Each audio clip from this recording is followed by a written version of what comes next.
Saudações musicais a todos. Hoje vamos dar início ao nosso segundo episódio do Jazz no Jardim Amazônico.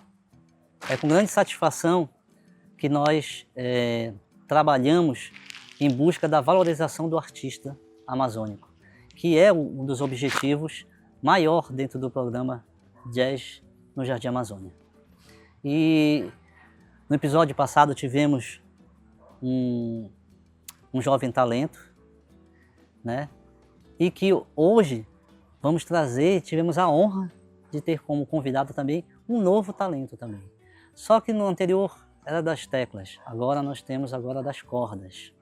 Então, esse jovem talento vem mostrando esse universo musical que carrega em si e que certamente vai por muitos lugares ainda adiante aí.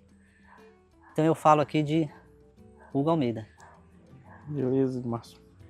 E aí, Hugo, tudo tranquilo? Tudo... Tranquilo, já passou. A ansiedade era na apresentação, né? Agora tá mais tranquilo. Tá mais tranquilo, né? Que bom. Como foi esse teu universo de encontro com o violão? Eu já tocava violão, minha relação com o violão já é antiga. Agora, esse instrumento que eu toco hoje em dia, que é o nylon, é mais recente. Já toco violão de aço, que é o primeiro desde muito jovem, uns 12, 13 anos. E o nylon foi após o período da pandemia, que eu comecei a estudar mais, com mais afinco, estudar realmente violão. Sim. Estudar técnica, estudar o repertório.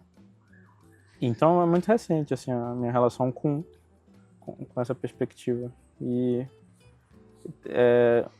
acabei me apaixonando muito pelo repertório, principalmente brasileiro, né? Do violão eu descobri que aqui dentro do nosso país a gente tem diversas referências para o nylon, a gente tem uma escola de nylon muito específica também. Aqui na Amazônia também a gente tem uma escola de violão de nylon muito rica e que até hoje eu estou estudando. Eu considero que esse início ainda estou nesse início. Entendi. Mas um estudo sistemático formal ou um estudo realmente... Informal. Informal, nunca frequentei conservatório. Eu tive alguns professores aqui, então acho que a formalidade que eu tenho em relação a isso, um deles, o professor Janderson Almeida, tive aqui. Além de outros grandes amigos que eu encontrei aqui pelo caminho, mas sempre de uma maneira muito informal. Me considero, acima de tudo, apesar do repertório que eu toco, às vezes caminhar para outras vertentes, eu sempre considerei que eu sou um músico popular, né? Por conta do repertório, principalmente também por conta do modo a qual fui introduzido dentro do violão. Essa tua relação com a música, e o instrumento, no caso, tem uma relação familiar? Rapaz, não diretamente. Meu pai e minha mãe não são músicos, nem primos. Tenho alguns parentes distantes, mas eu não posso dizer que a influência seja diretamente familiar. Acho que foi muito da rua, da noite aqui de Santarém. Foi ouvindo as pessoas, tentando copiar, tentando me aproximar dos artistas. Acho que foi dessa forma.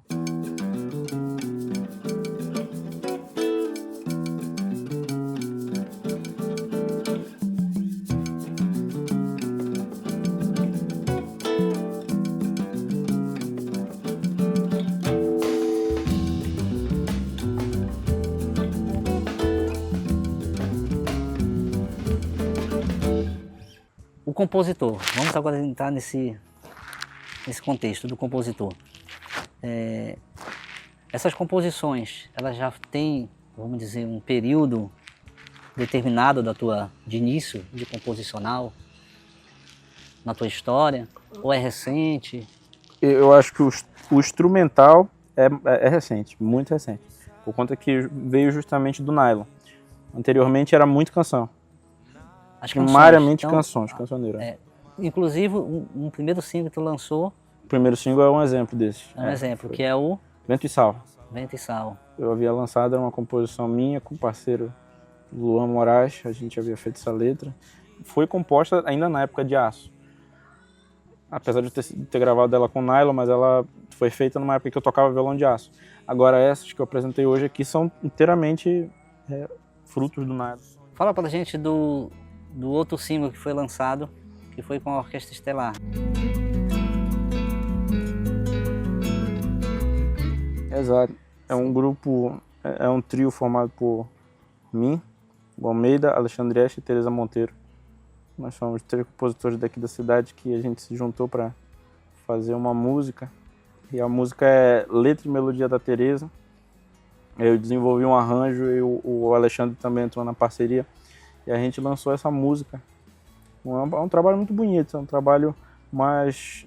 não tem tanto a ver com esse lado instrumental que está sendo apresentado aqui hoje, mas é um trabalho que eu gosto. É um trabalho mais de canções, que a gente já desenvolveu shows aqui na cidade. Esse trabalho foi feito, tem muitas músicas também a serem gravadas desse trabalho, então é uma outra vertente do Hugo, assim, é o que o Hugo se utiliza do nylon para trabalhar um lado mais folk, mais pop, um lado de cancioneiro, né? Certo. Então é uma outra vertente, mas assim que eu adoro. A gente acaba viajando, né? Por Sim, eu acho coisas, que né? não dá para ficar só... Até dá, né? Mas assim, é mais divertido ficar jogando com várias perspectivas. Várias experiências, né? Sim. Muito bom.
E dessa noite que tu tocou? Dessa noite foi Nazaré. Nazaré. Uma música que eu tinha composto pro município no interior de Monte Alegre, a qual eu com minha namorada a gente teve a honra de passar lá um tempo, a família dela é de lá. Mas eu digo honra porque é um local muito bonito, assim, é uma calmaria absurda. E essa música ela tenta retratar um pouquinho do luar, porque ela foi literalmente composta sobre o luar de Nazaré. Então é assim, o luar mais estrelado que eu já vi na minha vida. É a coisa mais linda, assim. E na música eu tentei usar um recurso que é atribuído ao efeito dos carapanãs. Sim. Então é o recurso do... Um aspecto, não chega a ser o trêmulo, mas assim, são os 3 dedos em conjuntos fazendo... A outra canção que foi apresentada foi Eterno Alter do Chão. Isso, Eterno Alter do Chão. É Eterno uma parceria minha com o poeta aqui de Santarém, Celso Lima. Essa música ela havia sido composta durante o período de pandemia. Então era o período que eu estava todo mundo recluso, né? Uma saudade danada do carimbó, de Alter do Chão, todas aquelas situações todas. E aí eu tinha feito essa melodia durante esse período. E aí quando eu tive a chance de conhecer o Celso, por intermédio da Adria, que cantou a música hoje, eu dei a melodia para ele e sugeri que a ideia é justamente Ao Terra do Chão, mas também saudade. E aí ele incorporou muitas questões da infância dele. Então, na letra, fala sobre os cheiros da infância, os aromas entrando na casa, mas tudo também remetendo ao Terra do Chão, que eu acho que era o sentido da canção perante a pandemia, né? Era aquela saudade tanto do local, mas também daqueles momentos bons. A gente pensava que tinha acabado o mundo, né? Sim. Então pensava que não teria futuro. Então ficou uma questão muito saudosista, de ficar voltando para trás, por isso voltar para a infância, voltar para esses aromas todos. Então retrata muitas frutas, cheiros, peixes, né? Essas coisas nossas aqui do norte estão muito bem retratadas pelo Celso nessa melodia. Eterno Ao Terra do Chão.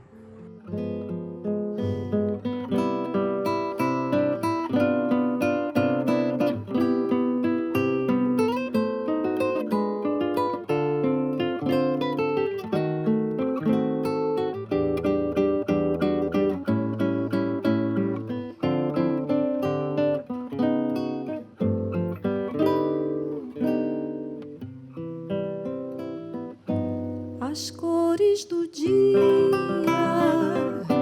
pintam de saudade, o negro dos olhos, o ruge do peito e o verde do chão. É mais um dia de melancolia, da dor dolorida que repensa a vida, que pare a canção. Os cheiros da rua invadem a casa, Pajura, Mari, Piquiara, Sara, Sapucaia e melão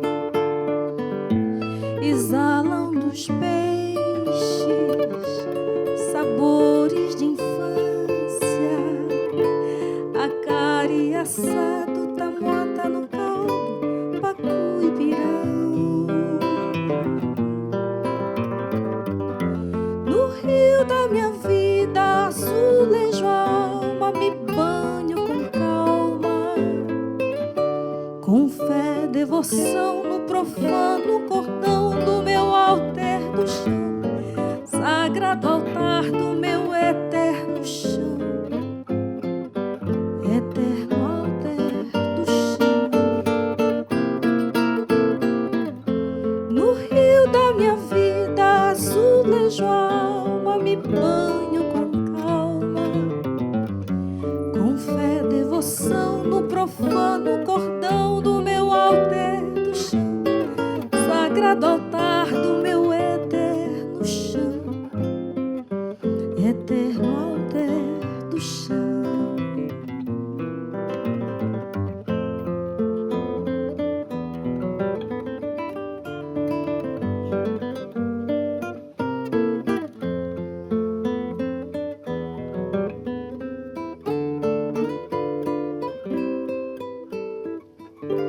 Os cheiros da rua invadem a casa, Pajura, Mari, Piquiara, Sara, Sapucaia e melão exalam dos peixes sabores da infância, acari assado, tamuata no caldo, pacu e pirão. No rio da minha vida, azulejo a alma, me banho com calma, com fé, devoção no profano cordão do meu alter do chão, sagrado altar do meu eterno chão, eterno alter do chão. No rio da minha vida, azulejo a alma, me banho com calma, com fé, devoção no eterno cordão do meu alter do chão, sagrado altar do meu eterno chão, eterno alter do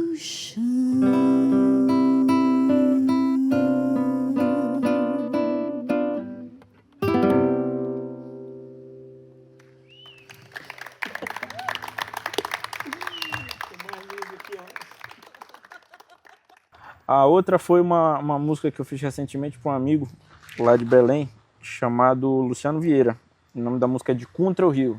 De contra o De Rio. Contra. Aí essa música eu fiz inspirada justamente no jeito dele. Ele é uma pessoa extremamente carnavalesca, assim. Ah, sim. O jeito é totalmente... Que ele traz um pouco dessa linguajar do caboclo, essas coisas da Também, raiz, né? também, mas assim, é uma pessoa muito... O De Contra o Rio é justamente uma pessoa, sabe, vanguardista. Tá todo Sim, mundo caminhando para um sim, lado, aí ele... sim. Sua essência mesmo, o jeito dele Entendi, totalmente. entendi. O jeito de ser, às vezes não é nem muito de pensamento, é o jeito de ser, é muito vanguardista. Aí eu fiz essa música para ele, pensando nele aí, justamente essa ideia de alguém que tá indo contra a correnteza. Ela tem umas escalas, foi a primeira música que eu tentei fazer com essas escalas rápidas, assim. Ainda estou tentando me desenvolver um pouquinho perante essa técnica, mas foi justamente disso, o sentimento de alguém que tá o tempo todo bamba, assim, vai cair em algum momento e tá indo contra o rio, tá indo contra... E é esse sentido da música. Foi uma homenagem, mas eu gosto dessa música.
E a quarta foi A quarta foi uma música... de Ninar, não é isso? A ideia seria pra Ninar, né? Sim. Não sei se chegou dessa forma Sim. pra lá. Eu fiz essa música pra minha irmã. Tem uma irmã que mora lá na Austrália. E ela acabou de ter uma bebezinha, chamada Laura. E aí ela estava me relatando situações da Laura não conseguindo dormir, chorando muito. Ela também aguentando madrugada junto com o esposo. E aí eu fiz essa música pensando numa cantiga para ninar. E aí eu coloquei até uma brincadeirazinha que é para ninar Laurinha. E a Lala também, caso necessário, que é a mãe. Caso precise também, sim, tá naquela necessidade de fôlego, né, para ninar a criança. Aí essa música foi uma homenagem a ela. Entendi. Assim, a gente conversando e falando um pouquinho sobre as composições, a gente percebe muito que nesse universo da música instrumental, as músicas recebem como título, na maioria das vezes, para pessoas. Sim. Né?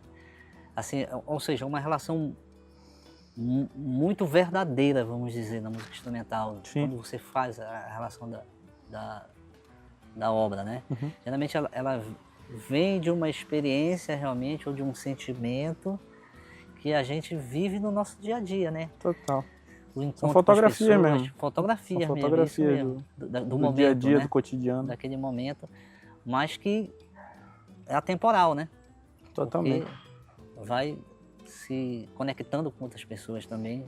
Eu acho que aqui no Norte a gente tem uma relação muito forte com a remetência, né? Sim, os mestres daqui sim. têm muito disso. O Wilson Fonseca, muitas obras dele têm remetências para pessoas famosas aqui dentro do cenário artístico, mas também autoridades dentro da cidade de Santarém. Sebastião compôs muita valsa, né? Principalmente o repertório de valsas dele. Para presentear os amigos. Sim, né? para presentear as meninas que estavam completando 15 anos, né? As valsas, as né? valsas, as encomendas de valsa, né? Então, assim, eu acho que essa questão, eu acho que a gente sempre está compondo por encomenda, seja para um amigo, para uma situação, pra algo que necessitou uma situação que necessitou da composição, eu sempre me encomendo. Eu particularmente eu acredito que seja sempre dessa maneira. Essa forma de compor tua é uma forma assim, é aquela que veio a música agora aqui, passo pro meu violão, ou uma composição mais estruturada, eu paro e estruturo. Essa obra ela já nasce com essa estrutura já de que é? Eu não sei se é um problema geracional, mas eu acho que eu sou um pouquinho difuso, até um pouquinho nos estudos. E é justamente nesse lado difuso dos estudos que rola a composição. Por exemplo, muitas dessas composições foram feitas durante estudos. Então eu estava estudando alguma obra, eu devia estar com foco naquela obra, sim, naquele compositor, quando eu vou vendo o caminho, vai pegando o caminho aqui, uma veredinha que tu vai indo e a composição vai surgindo assim. Então eu sempre tive uma relação com a composição dessa forma. Por pouquíssimas vezes é que eu realmente quis compor, pensei assim, é isso. A maioria, por exemplo, essas que eu fiz aqui foram durante períodos de estudo. Então elas surgiram dessa forma, essas melodias, essas harmonias sempre foram. Por exemplo, Nazaré, a priori, era uma perspectiva de estudo. Ela foi feita em homenagem a Nazaré, mas também as modulações eram um estudo de harmonia. Então vai vendo que tem vários caminhos, assim, ela fica passando, ela começa num tom, ela termina no outro. Então era essa perspectiva de estudar. E isso aí, dentro desse... Quando a criatividade me encontrar, ela vai me encontrar trabalhando, né? Entendi, nesse sentido. Eu acredito que deva ser assim. Pelo menos para mim funciona assim.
Então, pegando o gancho que a gente falou aí sobre influências, me cita alguns nomes das tuas influências nesse instrumento.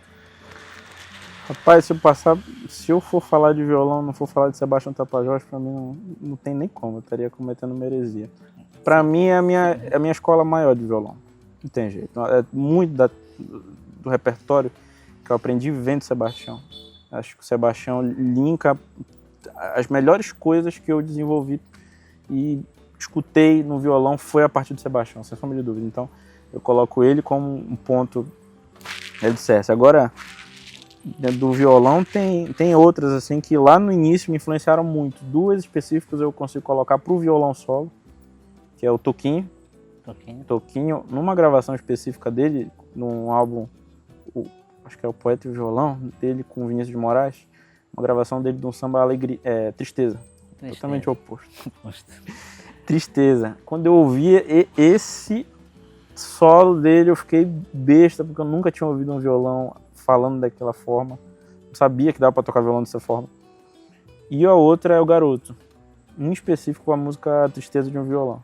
Essa música, essas duas específicas eu coloco como início assim da embriaguez que eu tenho com o violão. Aí depois entram outras situações no cancioneiro, eu acho que o João Gilberto, muito forte. O João Gilberto pra mim, o João Gilberto não tem pra aquele cara, assim, tudo. É uma síntese muito perfeita de violão e voz, que eu aprendo muito com o João Gilberto, aprendi muita harmonia com o João Gilberto. Aprendi muito do violão que eu toco. E, engraçado, né? Que apesar de ele não ter sido um violonista solista, mas eu creio que muito do que eu faço no meu violão se deve a alguém que usava o violão de forma para canção, né? Engraçado. E eu atribuo muito pro João Gilberto. Muito, né? Então acho que vindo na cabeça é esses, assim, o Sebastião, o Toquinho, o Garoto, o João Gilberto, Baden Powell também, o Rafael. Aqui no Pará tem o Salomão, recentemente, Salomão Habib, o grande Salomão. Mas também temos o Nego Nelson, o Teuton Teixeira, tem muita gente aqui. Aqui em Santarém nós temos grandes mestres de violão, né? Djalma, nosso mestre Djalma, nosso mestre Moacir. Também gravaram muita coisa com o Sebastião e criaram um repertório violonístico muito rico aqui para a região norte, né? O Yamandu, muita gente, se eu for falar. Sim. É muita gente mesmo. Mas principalmente violão brasileiro. Não tive... Essas influências internacionais sempre vieram a partir do violão brasileiro. Sempre foi a partir de releituras de violonistas brasileiros. A partir de uma perspectiva muito brasileira. Então nunca tive a pretensão de ser um músico erudito, um músico que tenha todo aquele rigor técnico, que eu acho que aqui dentro do nosso país a gente tem um fator meio de transformar, né? A partir quando chega aqui vira outra coisa. Então, se for francês, vai chegar aqui no Brasil, vira brasileiro. Se for americano, russo, paraguaio, como o caso do Agostinho Barros, não tem jeito. Chega aqui no Brasil, vira outra coisa. Eu amo isso. Hugo, eu gostaria de agradecer a tua presença, pela nossa conversa. Eu que agradeço pela honra, né, por dividir as suas histórias, a gente conhecer um pouco mais desse teu violão, mas também da tua história pessoal também. Isso é muito importante para o artista, se aproximar de um público, né? E o público conhecer um pouco mais, aprofunda um pouco mais o conhecimento sobre um determinado artista, ou inicia a sua história com esse artista. Sim. Com a história que linkou com ele, vamos dizer que seja isso, conectou com ele, né? Então agradeço, espero que nós possamos nos encontrar muitas vezes aí, como já estamos nos encontrando em vários momentos aí pelos palcos, por projetos e assim por diante, certo? Eu que agradeço pelo convite, me sinto extremamente honrado, agradeço toda a equipe que ficou aqui desde o início, ajudando em toda a confecção desse projeto. Acho o projeto muito bonito, já acompanhei o primeiro episódio, estava aqui no dia do primeiro episódio, então acho que tem um valor muito grande esse tipo de iniciativa, agradeço demais. Muito obrigado. Então, vamos juntos impulsionar a música amazônica. Viva a música amazônica! Viva!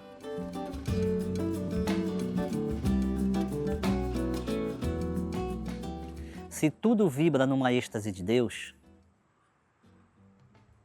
cabe ao homem eternamente vibrar. Que não se quebrem as pilastras do céu para que o belo possa perenizar. Canta, chora, denuncia a razão. Contrista-se o universo ao ver-te chorar. Tuas lágrimas, quem te regeneram as chagas, abrando os corações, relaxam as vagas. Canta, este canto é lindo, arrebatador. É a emoção sublime da natureza, que traduz todo o sentido da pureza. Revela a mais fragrante beleza que não costumamos admirar. Homens celestes, criaturas dos céus, imortais. Autor, Paulo Paixão.